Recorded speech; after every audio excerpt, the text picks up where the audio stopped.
Hey folks, this is Mr. Fitsenko coming at you. We're working with lesson 4 in Saxon 7-6. This is dealing with subtract, or basically instead of adding and subtracting, we're going to work with multiplication and division with a missing variable. I'd like to start with letter E on page 19. Letter E goes 7, W equals 84.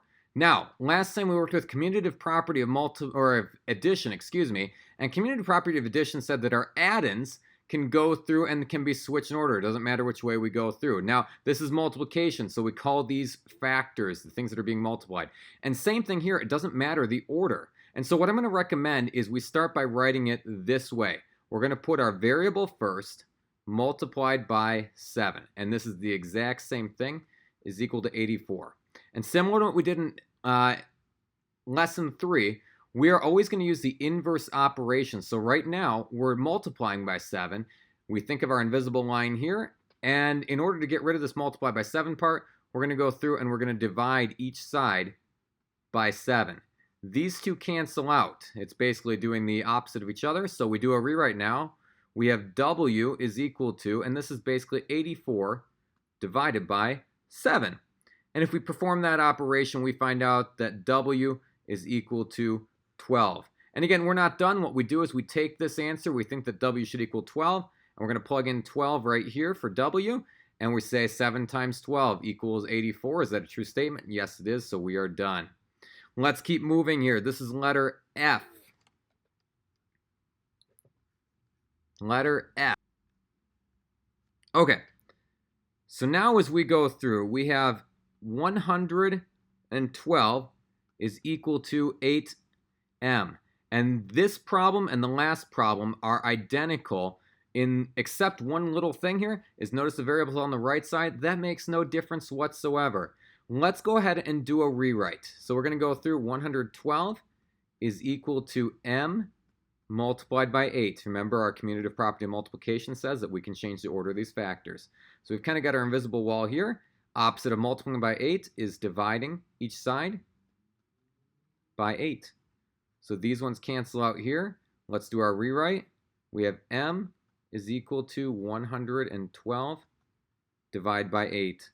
We would go through and do the operation here. 112 divided by 8. This goes in once.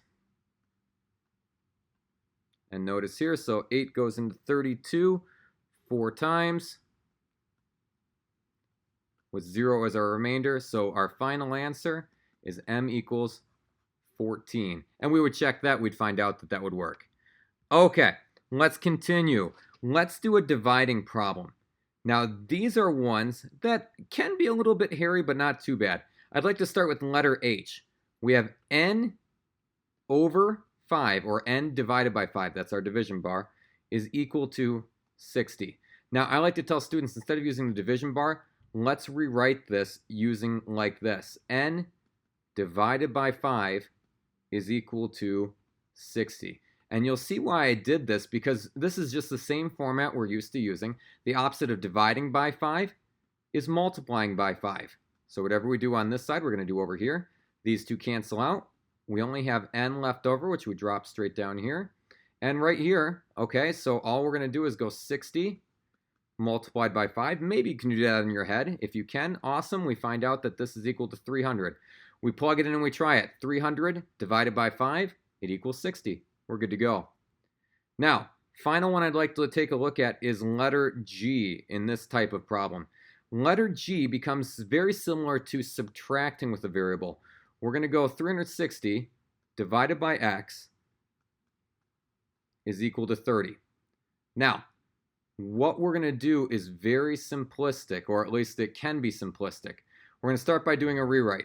360 divided by x is equal to 30. What we're going to start by doing is by moving x to the other side. So the way that we do that is we never want to have subtract a variable or divide a variable. That never works. So let's multiply by x on each side. These cancel out. So what we're left with now is 360 is equal to x multiplied by 30. You could write 30 multiplied by x. It doesn't matter, but this just puts it in a format we're used to. From here, Very similar to problem what we've used to worked with before. Let's divide each side by 30.